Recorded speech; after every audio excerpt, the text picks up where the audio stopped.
Hello, students of Hyde Leadership Charter School. My name is Jordan Watley, and I'm a pediatric resident doctor in Grand Rapids, Michigan. And I was asked by your teacher, Mark Fusco, to speak with you about my experience with our theatrical production of The Complete History of America Abridged when we were in our senior year of high school in Westerville, Ohio. Now, you may recognize me from my long history of acclaimed theatrical and film performances.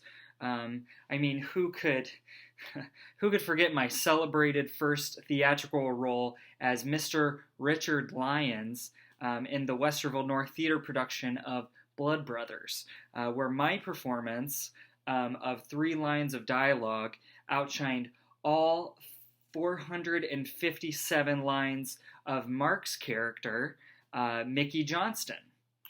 And who could forget my stellar performance as Dr. Gibbs in our production of Our Town, where I received an immense amount of praise. I actually have some newspaper clippings I'll read for you.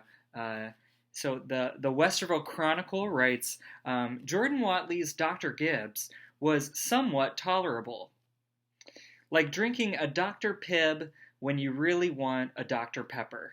That's just great. Just great praise from them. And then Meredith Ray of the Theatrical Society of Westerville writes, I didn't throw up in my mouth or walk out of the theater like I usually do during Jordan's lines. So this performance was an achievement for him, as hard as it is for me to admit that. It's just so sweet hearing that, especially coming from Meredith Ray. Just really sweet. And of course, this praise from the Westerville Sun-Times Tribune. Jordan's New England accent was completely derivative and a total bastardization of Mark Fusco's award-winning, impeccably crafted accent. You just really can't make up praise like that at all.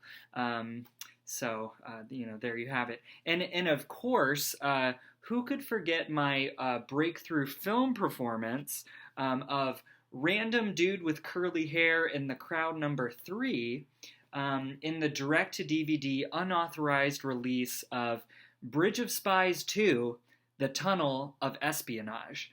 I just really loved that film. Just a great moment in cinematic history, that release. But really, out of all the performances of my celebrated theatrical career, my favorite was The Complete History of America Abridged, directed by your teacher, Mark Fusco. And it was my favorite because Mark made the very critical mistake of making me the star of the show.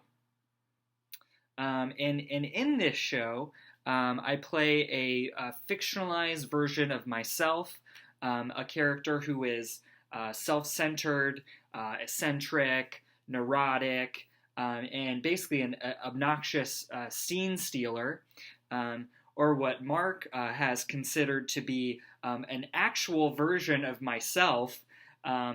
This show was really different than any show I had done before because we allowed there to be so much improvisation.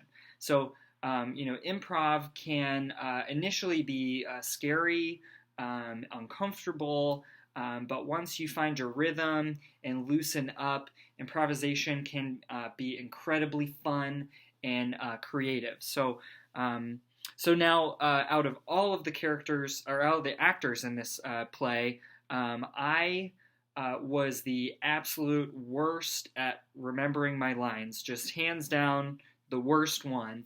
And I remember even at our dress rehearsal, a few days before the show started, I only knew about 50% of my lines. So I'd really only memorized like the first half. And obviously, Mark wasn't super happy with this. But in seeing this, he did make a comment to us that really saved a performance of our show, really.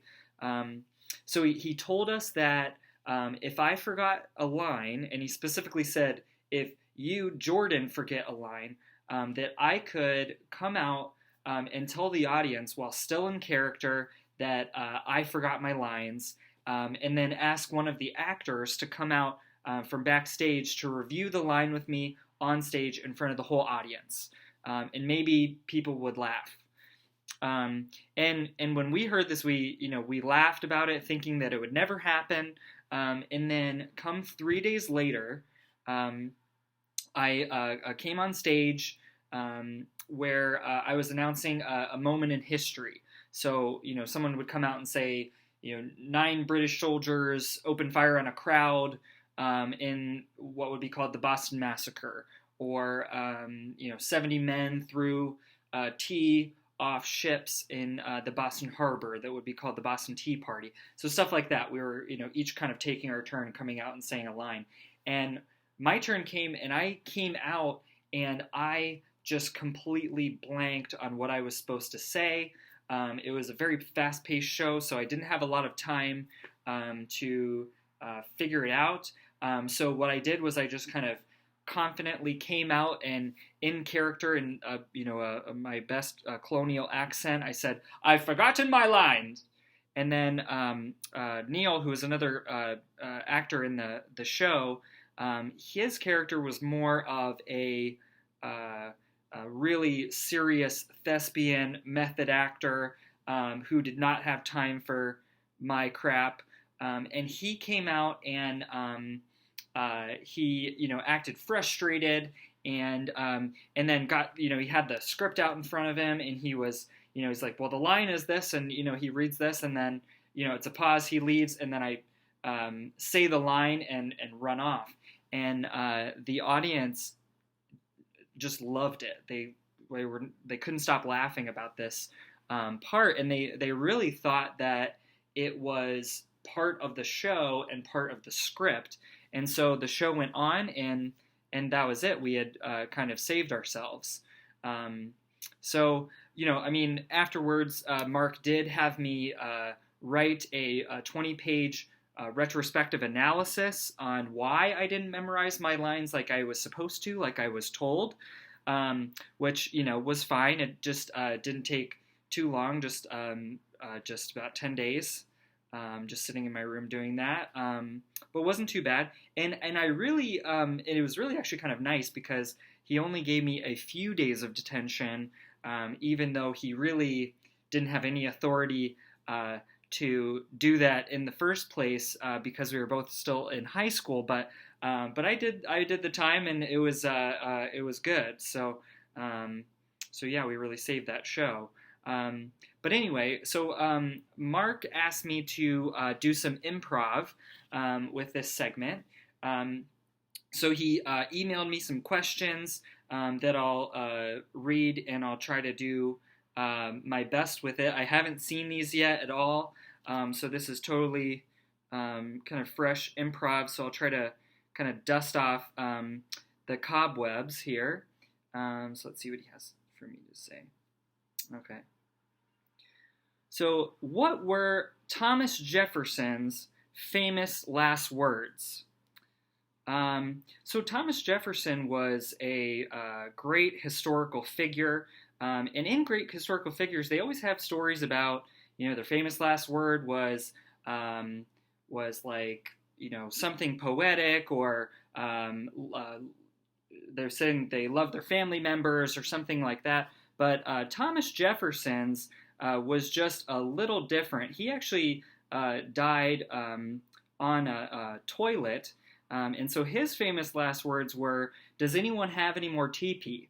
And then he kind of just died. At least that's what I was told in school. So, whatever. And so let's see, the next question. Let's see. What caused the Great Depression? So if you guys remember from history class, the Great Depression was the few years that resulted after the Beatles broke up, somewhere around 1969. It was a really depressing time because the Beatles were so prolific, and you had people just didn't know where to go to get music. I mean, the whole droves of people drove out to California, as they called it, California, to try to find music. They were basically digging in the ground trying to find it, looking for gold. You had these old prospectors coming out and trying to find the music in the ground. Like, I'm gonna get me the gold records, something like that. So that's really what caused it. Again, as far as my knowledge. And then if you could put one more person on Mount Rushmore, who would it be and why? Oh, this is a good one. So I think I would put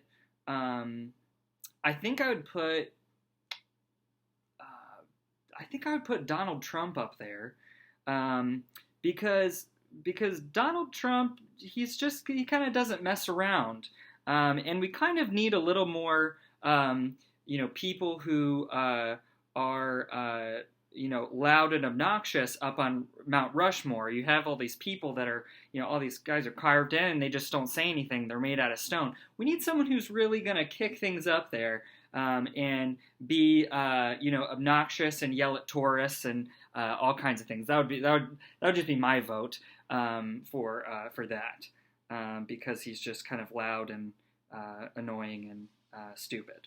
So let's see.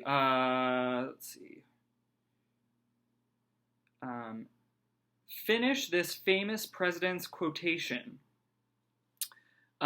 We have nothing to fear but, and now I'm supposed to finish it. So I'm pretty sure this was Franklin Delano Roosevelt, FDR's.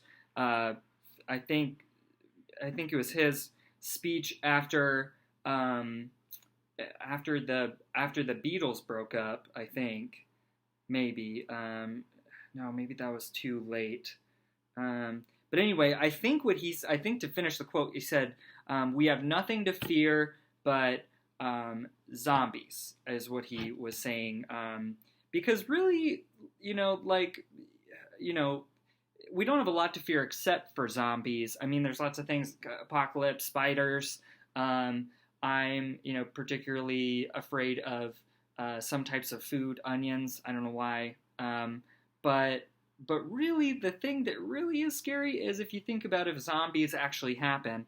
I mean, you imagine, you're now in a world where, there's more zombies than humans, and then you try to get really good at killing zombies. But for me, I don't think I would be very good at it. I think I would probably die early. I'd probably be one of the first people to die.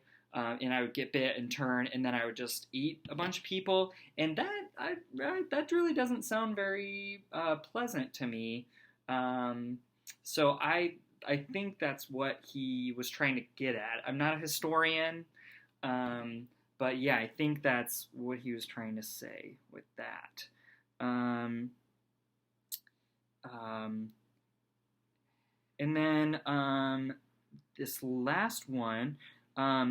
What was the Gentleman's Agreement of 1904? So this is a hard one. I think 1904. That was sometime around the Titanic, or maybe the Civil War. I think maybe. So the gentleman, I think there was some type of an agreement between the people that made the Titanic and the people that were making like a rival ship that like they weren't like gonna like compete or something in like the free market is what I want to say. But that like they were just gonna take that ship across the Atlantic, and the other one would be like, all right, we'll wait till you guys get back, and then we'll take it and we'll maximize profit. So I think that's what the gentleman's agreement was, if I'm not mistaken. I mean, I'm pretty sure I'm probably 95% sure that's what that is. So so yeah.